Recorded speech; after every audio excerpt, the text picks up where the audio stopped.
Hey guys, I'm Evan Ariano with the Sandoway Discovery Center here out on Delray Beach with Sam Downing from EAI, and we are going to do a public nest excavation of a sea turtle nest here right in Delray. So Sam here is doing the excavation. Sea turtles are a visitor to Florida's beaches. We get about 95% of the North Atlantic sea turtle population nesting right here in South Florida. There are 5 main turtles that found around Florida, I should say, with 3, the largest ones, nesting here every summer. First off in the season, we get the giant leatherback sea turtle, then the loggerhead, and finally the green. Now Sam's job is actually driving up and down the beach every morning looking for sea turtle tracks to rope off the nest in order to detect the hatchlings. We can determine the species of turtle based on the way they walk. Sea turtles actually walk differently. Leatherbacks are so huge we don't really worry. It looks like a tractor trailer drove out of the water. They can get a flipper span of up to 15 feet. But the loggerheads walk with an alternating flipper stance. So when we look at the tracks in the morning driving up and down the beach, we see kind of like a freestyle, whereas the green turtles do a butterfly. Based off of that, the researchers were able to identify the species of eggs on the beach, rope it off. They keep an eye on it for about 2 months, which is the average time of gestation for the eggs. Once the eggs pip under the sand, some hatchlings will emerge. Once Sam notices more of the hatchlings, the majority of the nest has left the sand and made it to the water.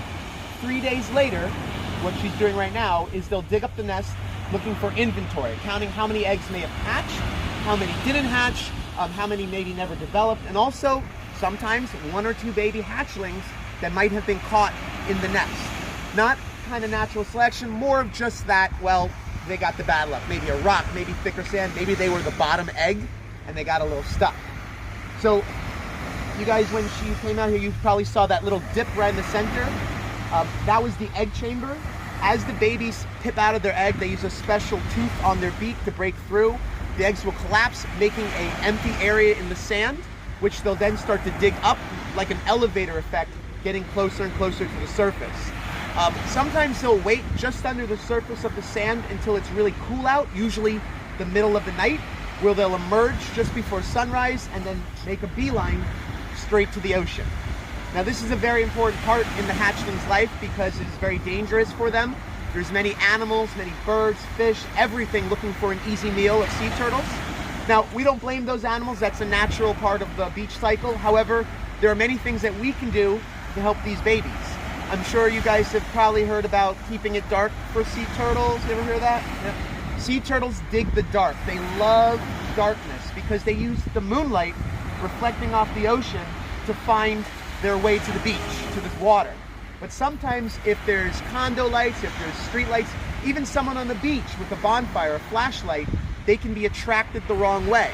They might find their way back. However, if they're out too long, more predators, if the sun comes up, they can overheat. There's a lot of dangers on land, less when they get in the water. They're built to avoid those troubles. Another thing you guys can do, especially the kids, when you're on the beach and you're building sandcastles, make sure you guys destroy them at the end or build them between the low and the high tide line.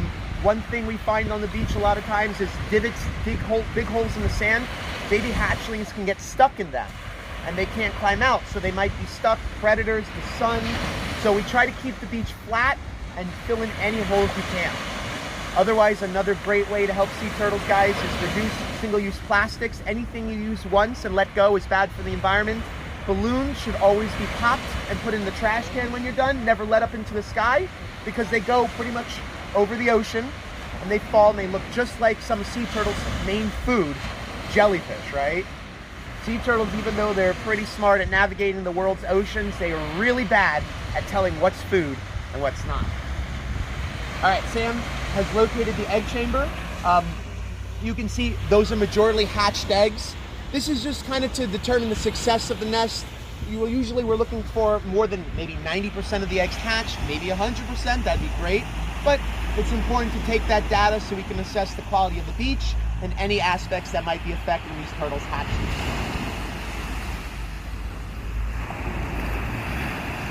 I try my very best to pull everything kind of all out at once so that way I don't break any eggs. I keep everything just as it was in the nest, pulling it all out with one big scoop so everything's really contained. And then I make sure that I have everything out, give one last little sweep, make sure also collect data on how deep the egg chamber is. Yeah, different species will lay different depths of nests. Leatherbacks, being the largest turtle, lay their nest pretty deep in the sand. Loggerheads are very shallow. That's what she's doing now. She's measuring the depth of the egg chamber. Green turtles are a little deeper. Their eggs are, every egg is a little different size. And then the greens, which, any head start greens coming up yet? No, they started laying their nests a little later in the season, so we should be expecting them. Okay. So no green turtles yet, and they lay their eggs a little bit more up towards the dune in different areas. Loggerheads tend to be mid-beach. Leatherbacks anywhere they want. So this is what a completely hatched egg looks like. Very leathery type feeling. I want to go ahead and pull out all the sand, make sure it's completely hatched. There's no unfertilized residue or anything in there left over. And I'll kind of make separate piles of hatched eggs. So this would be an unfertilized egg. It's very still squishy. Very common for this to happen. Not all of the eggs get fertilized, just natural selection. Some have it better than others. So put that in a separate pile. You guys can't hear, some of the eggs are hatched and some are like unfertilized. There's different things that happen. It's just one of the parts that they count. Hatched eggs, unfertilized, maybe undeveloped, and then any hatchlings that may be in the nest. So it looks like none. No, you never know. So the egg chamber, you know when you finish the egg chamber, the sand goes from very soft and fluffy to compact. You never know. It's always a good way to check. And then any hatchlings that we find in the nest can be rehabilitated if they're not ready to go out. They can sit a few days until they basically form up their shell. And then any ones that are able to go, usually they'll try to get out before 9 a.m. back into the water to get them out there. Which leads me to a great point, guys. If you're on the beach, because we're on the beach a lot here in Delray, if you ever find a baby turtle on the sand during the daytime, do not put it back in the ocean. Midday, it's too bright for it. You're serving it up for hopefully not a snack, but you never know. The best thing to do is you can either bring it to Gumbo Limbo Nature Center down in Boca. They have a drop box right at the front door. You can park along the grass, it doesn't matter. Bring the baby turtle there, put it in the box. They will get it really soon. You don't want to transport the turtle in water. You want to put it in a little bit of cool sand, not hot sand, not wet sand, and just get it as soon as possible over there. Or you guys can always try to bring it to Sandoway Discovery Center. I will run it down if I can to Gumbo Limbo, and we'll just try to help it out and get it back in the ocean as soon as possible. All right, so right now what Sam's doing is the tedious task of counting every eggshell. Sometimes the eggshells are just ripped and it's easy to count. Sometimes they're in a lot of pieces. So she's kind of determining how many hatched, how many didn't develop. And then you said you do have a hatch? And luckily, guys, don't leave, stick around, because she was excavating a nest earlier and she did find a hatchling that needs to be released. So if we can get this done before 9, we'll be able to release them out into the ocean. You guys can see them swim away into the sea.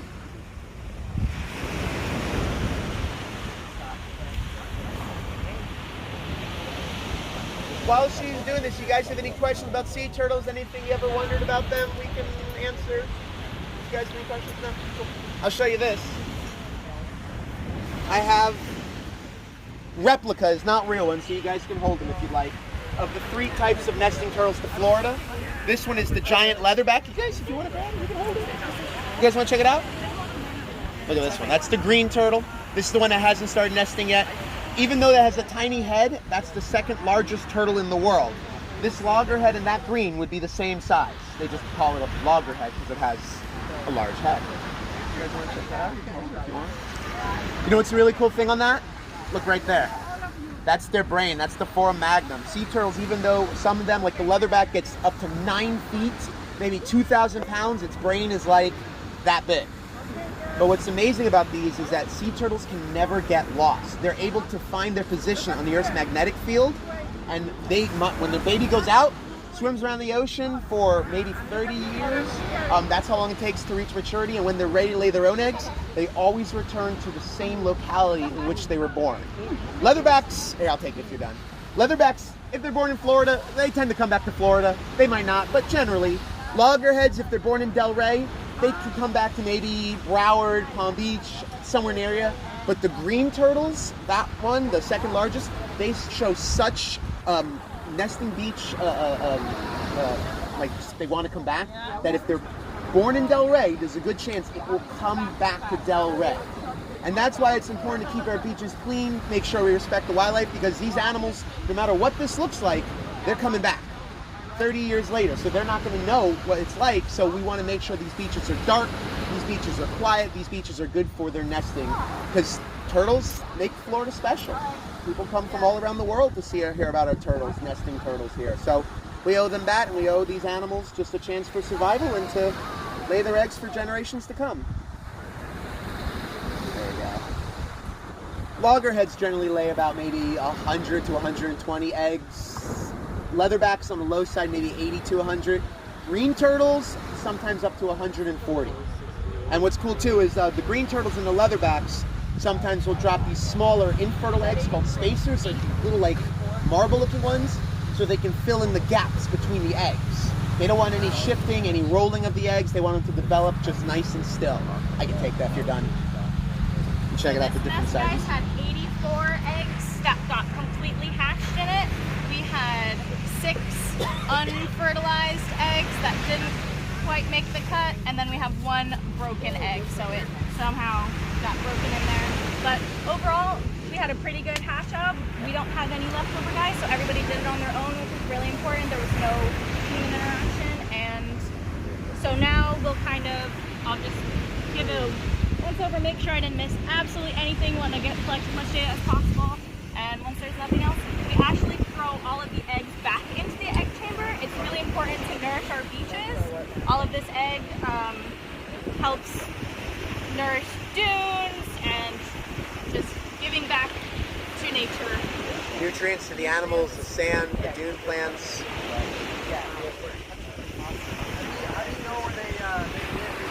We were saying that there are tracks in the early morning. They patrol just at sunrise. The contrast with the low sun, you can see footprints and tracks very easily.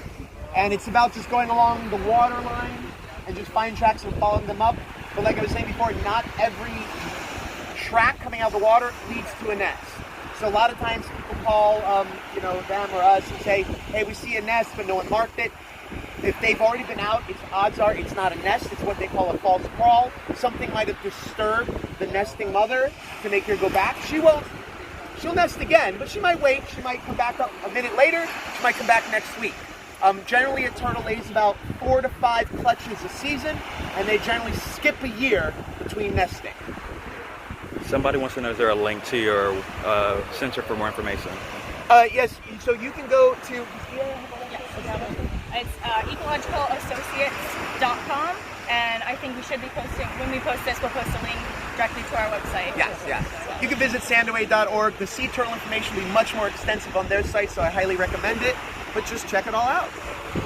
So I do have something really special for everybody. I did excavate a nest just before this, so this is not a baby from this nest, but here is a loggerhead sea turtle that we're going to release.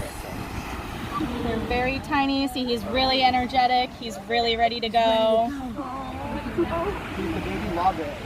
The green hatchlings are a little bit larger, and the leatherbacks are a little bit bigger than that too. Loggerheads, out of the 3, tend to have the smallest hatchlings. It's not part of this.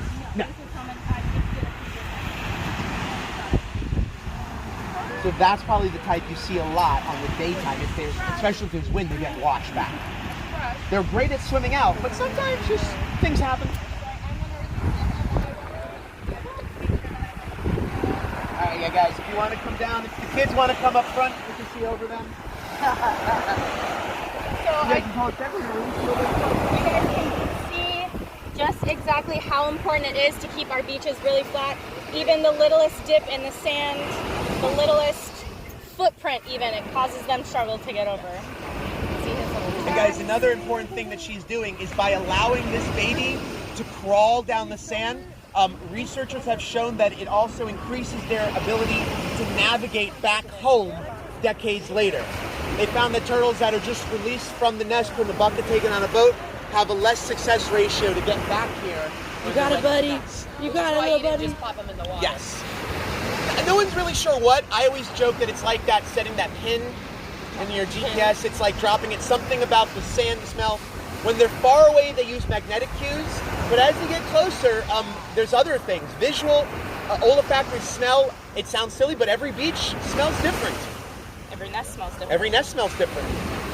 You can even see very faintly his little tracks. This is what I look for in the morning when I do see a hatch nest. It's very faint, but if you know what you're looking for, you can see it. Hey guys, as he's coming down, make sure you're leaving this area clean. So let's try to get everyone back there. Just because when he gets in the water, he will get pushed around just a little bit. You want to watch your feet. So now he's got a hill here. Yes. Now they can do that. You got him, dude. So when they're in their egg, they have this giant yolk sac. When they're ready to hatch, the yolk is absorbed into them. It's like 20 gallons of Red Bull. They go into something called the frenzy. They dig, they dig. He probably was digging a lot, but he still has that energy to swim maybe up to a week non-stop. He's going to make... Yes. And now he's going to make his way to the seaweed line, the sargassum seaweed that washes in. That is their critical habitat out in the ocean. They never have to dive down. They live in that camouflage. They feed, they forage in there. So that's why that sargassum is such an important thing for this out here, especially because it's the baby sea turtle's habitat for maybe the first almost 5 years of their life. We don't really know what they do after that. They tend to call it the lost years. They disappear as juveniles, loggerheads especially, and show up as subadults and adults back to our shores decades later. You got it, dude. You got it. You got it. Come Now on. imagine 100 of these. Booking it. We're going to call him Crush. Yeah, go Crush, go.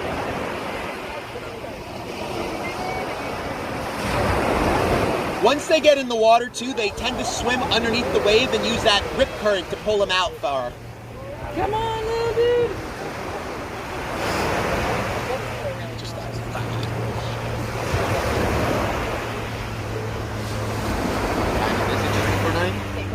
Perfect.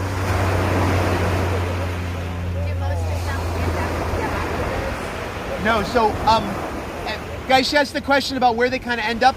Every hemisphere of the ocean has what they call a gyre, a circular current.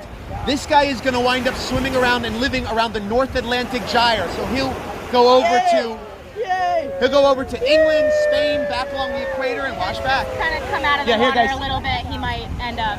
Come back a little bit. Because sometimes they do come back up. You just want to watch your step. Still in the water. He'll go. Yeah, he's right there. He's just got to get under that first part of the wave, and then it kind of like pushes him out.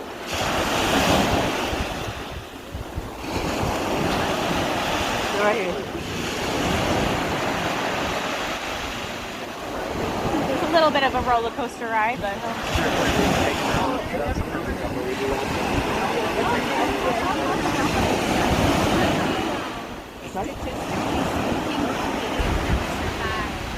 Unfortunately, statistically speaking, about 1 in 10,000. Without human interaction, it's 1 in 1,000. But with human interaction, Well, I think that was a successful release. Thank all of you guys for tuning in. Thank you guys for being here. Thank you guys for coming. And we hope to have more public excavations in the future. Thank you so much.